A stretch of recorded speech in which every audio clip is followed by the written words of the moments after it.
past Friday was January 3rd. So I had a doctor's appointment. What happened? During Hanukkah was December 31st. I was walking and I felt suddenly my leg was hurting. Still recovering from the surgery, so I'm like, oh my gosh, something is wrong. Now, it was not at the area of the fracture, it was more the place where the screws are. So I started freaking out because I was taking some steps and suddenly like I feel like something is hurting and something maybe is shaking, moving. I'm like, that's weird. So and it happened and again and again. So I kind of started thinking to myself that maybe the screws are shaking, screws are coming out. So I told my wife, I said, well, be careful, call the doctor. I'm like, there's no one to call. December 31st, January 1st, there's no one in the hospital. It's no emergency. I'm going to be careful and we'll see what happens. So it continued a little bit and everything. So first thing I did Thursday, which was I think Zois Hanukkah, January 2nd. Right away, I called the doctor's office and they said, okay, what might be happening is that your body's rejecting the screws. You don't need them. We'll remove them. Come for an x-ray tomorrow. So so I scheduled 10 a.m. Friday last week. Now, I was hoping to wake up early enough to be able to go to mikveh, daven, and leave to be on time at 10 a.m. Thank God I did not wake up as early as I wanted. And so I managed to do my things in the morning and run to the mikveh. And then I had to daven. I was like, should I daven right now and rush? Should I go to the doctor's appointment and come back at 7:70 and daven later, but take my time? Should I take my tefillin with me just in case? Maybe I should take my Rashi in case in case I meet another Jew there, or maybe I take the whole thing. So in case something, I wasn't like, should I drive? Should I take a train? Like maybe if my foot hurts, like, you know what? I'll keep my tefillin with me. I'll drive there. Hopefully I'll find a spot, and I have an hour drive, so I have time to. Okay, took my tefillin with me, the whole bag with the Rashi and the Rabbeinu Tam and the Talis. And I got there early enough, and usually it's pretty quick. So I get there, do the x-ray, wait for the doctor, and waiting and waiting and waiting. And then suddenly I get a missed call from a 248 number. So I thought it was maybe like 10:30 something. Maybe it's my son leaving yeshiva, going on Mifsaim. He needs me for something. I'm about to call back, and the guy is already writing a message. Can you go to NYU hospital, put on tefillin to a Jew, Rashi and Rabbeinu Tam. He needs Rashi and Rabbeinu Tam. No. Hold on, it's not what.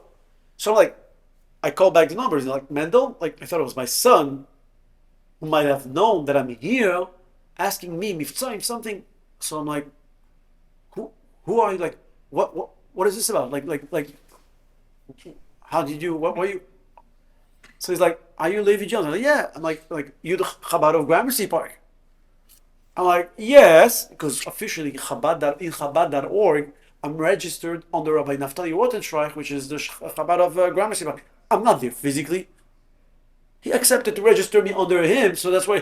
So it's like, there's this guy in the hospital who needs Rashi Rabbeinu Tam. I Googled, I searched Chabad rabbis in Manhattan. No one answered. I found your name. I know you're friends with Shneur Seawald. I asked him for your number. And I'm asking you, can you put on tefillin? I'm like, but I'm just listed there. I don't live there. How did you know that I'm here? My son told you. Shneur told you that I'm here. How does Shneur know that I'm here? Like, how would he know that I'm here now with my Rashi? Like, can you go to... I'm like, the guy doesn't even listen to what I'm saying.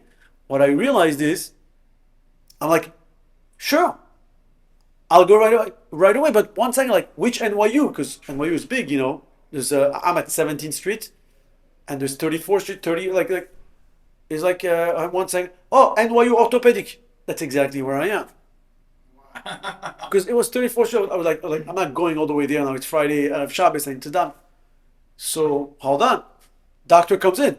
So I'm like, I put down the phone. Doctor, what's going on? You were just here for the well visit 2 months ago. Everything is fine. I'm like, yeah, but I start feeling that the screws and the pain and the this. He's like, let me check the x-rays. He looks at the x-ray. The screws are perfectly fine. They're all in place. There's nothing wrong. Lay down on the stretcher. Lay down on the stretcher. Let me see your leg. Here, your joints, ligaments, everything, bones. You're perfectly fine. How long have you been feeling this pain for? 2 days. I'm like, go home. He's like, you have nothing to worry about. Go home.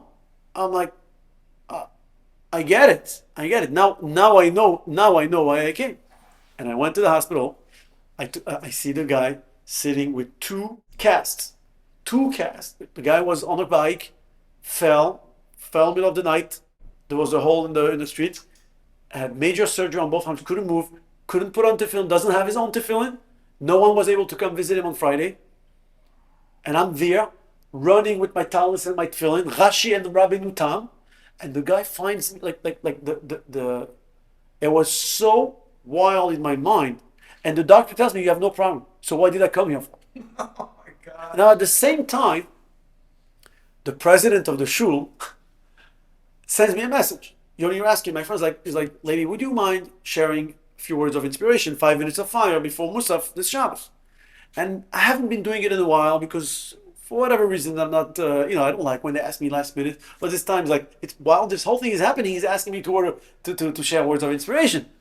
So I'm like, obviously, yes. I can't refuse anymore. So I came Shabbos, and I explained to them. I said, Yosef is identifying and revealing to his brothers who he is. And here, there's something crazy going on. They're stuck with their thoughts of the past. Aval Hashemim anachnu, alachenu, we're guilty. This is happening to us because we did something wrong. We should have not done that. And they're still living stuck in the past with the guilt of what they have done. And Yosef is looking at them like, Lo atem shlachtem oti hina. You did not send me here. Hashem sent me here to help you. So I told them, all our lives, what do? We have problems. We're looking for solutions. Something is wrong.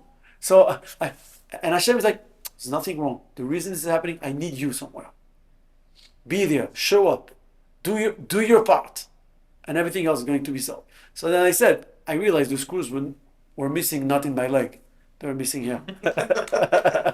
Yeah, but that part you can't fix by just going to the doctor. That part you fix by overcoming folly. Kuntra Sumayim. Crazy story. Telling you? Incredible. Yeah. Now, the background of the story is that the week before, I drove the mitzvah tank. Did I tell you? No. Thursday. I saw a picture. Yeah. So Thursday I drove the mitzvah. My son's friends messaged me from yeshiva. Rabbi Djian, can you drive the mitzvah tank? I was like, I'm done with this stuff. But they insisted, the good boys. I'm like, what day? Thursday. Thursday, it's the parade. It's actually exciting. My wife was busy with the girls. There was another Hanukkah party with the kids that I did not want to go. I'm like, at least I'll go with time.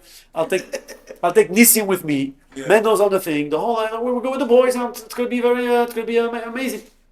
So I went there and I had so much excitement from being part of this youth Mivtzoim of Hanukkah that I haven't done so much in such a fashion. That night, my daughters were seeing all the pictures of the fun that we're having on Mivtzoim. Like, it's not fair. We want to go on Mivtzoim. Why is it only for the boys? I'm like, okay. Then the next morning, they wake up. It's not fair. Mendel and Nissim on Mivtzoim. We didn't go on Mivtzoim. It's not fair. What's up with you guys? We're like, okay. So it's Friday morning, no school. It's Hanukkah. It was beautiful outside the weather, not like now. And they're like, let's go on Mivtzoim. So I went on Mivtzoim. I'm like, where am I going? I went, picked up a few minutes, took my tefillin, went to Broadway Lafayette, came out of the train, stood in the middle of the street, started stopping people for 45 minutes with my daughters. I can't tell you how many Jews we met, how many menorahs we gave out, and put on tefillin in the streets. So I was there. I felt like it's not fair. Every Friday I should be here. Yeah. So I should make sure someone is here. But the next week, I kind of did not really want to go Friday on times, so I made up the problem that I have to go to the doctor. But even when I went to the doctor, Hashem is telling me, one way or another, you're going. Yeah, you are going to Manhattan next Friday and you're putting on tefillin with a Jew. Rashi and Rabbi Nutam. Crazy story, yeah.